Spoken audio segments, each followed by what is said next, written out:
Juman Shah road ते जेको मुकमल तबाह थी वियो आहे हंधा हंधा ॾार कोई या न अचो त कुझु जेको आहे त उतां जे रहवासियुनि खां पुछो उन्हनि जो छा चवणो आहे छा चवणो आहे तव्हांजो असां चवणो आहे त 15 साल थी विया आहिनि हीअ रोड तबाह थी वियो आहे ऐं जेको आहे असां अचूं था स्टेशन पटीदड़ खां जुमन शाह ते शुरू खां अचूं था पर नाहक असां सां ॾाढो रोड तबाही आहे नथो ठहे पियो दरिया खान ताईं वॾियूं गाॾियूं बि हलनि पियूं इन जे करे असां चवणो आहे त महिरबानी करे हिन रोड खे मुकमल कराईंदा महिरबानी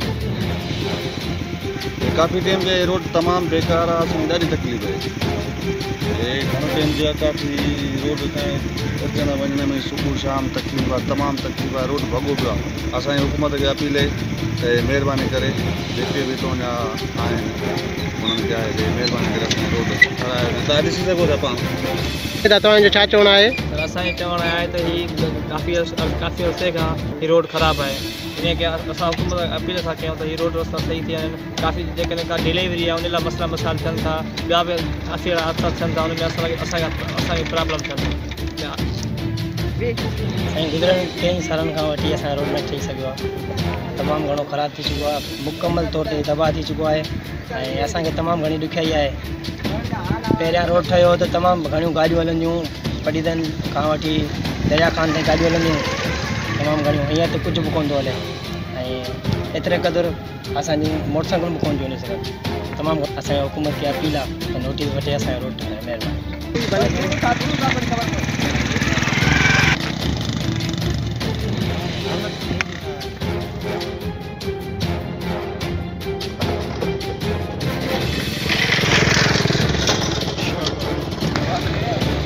पटीदन टाउन तमाम जेको आहे पुराणा माण्हू था कई चकर एक्सीडेंट कई चकर गॾा गाॾा वीचारा लॻा आहिनि इन में माण्हू वीचारा तमामु परेशान पिया आहिनि असां हुकूमत खे अपील था कयूं टाउन कमेटी वारनि खे अपील था कयूं त बराए महिरबानी इहो जेको रस्तो रोड ठाहियो वञे ॾाढो आहे ही रोड आहे जेको मुकमल तौर ते तबाह थी चुको आहे गॾा कुबा पइजी विया आहिनि टाउन वारा ऐं असां हाले अदिला खे अपील था कयूं त हिन रोड खे बराए महिरबानी ठारायो वञे इन झाकनि जे करे हिननि जे करे ग़रीब आवाम परेशान आहे हीअ चौक तव्हां ॾिसो था कि रोड जी सूरत हाल आहे तमामु बदतरीन हालत रोड आहे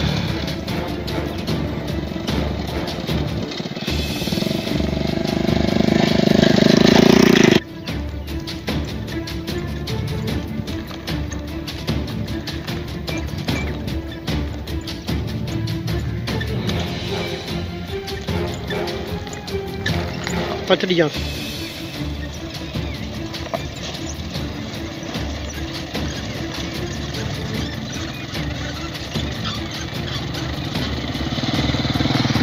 जी साईं छा चवणो आहे तव्हांजो बाबा मुझे चवणा तो रोड सफ़ा ज़बून हालत में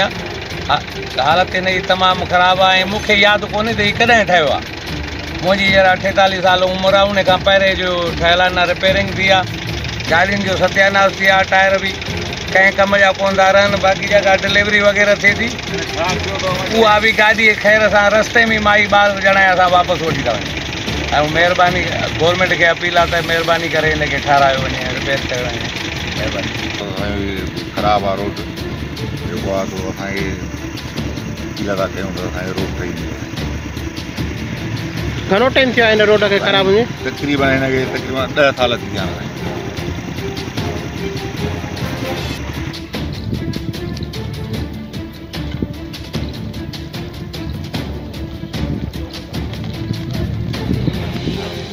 हिनखे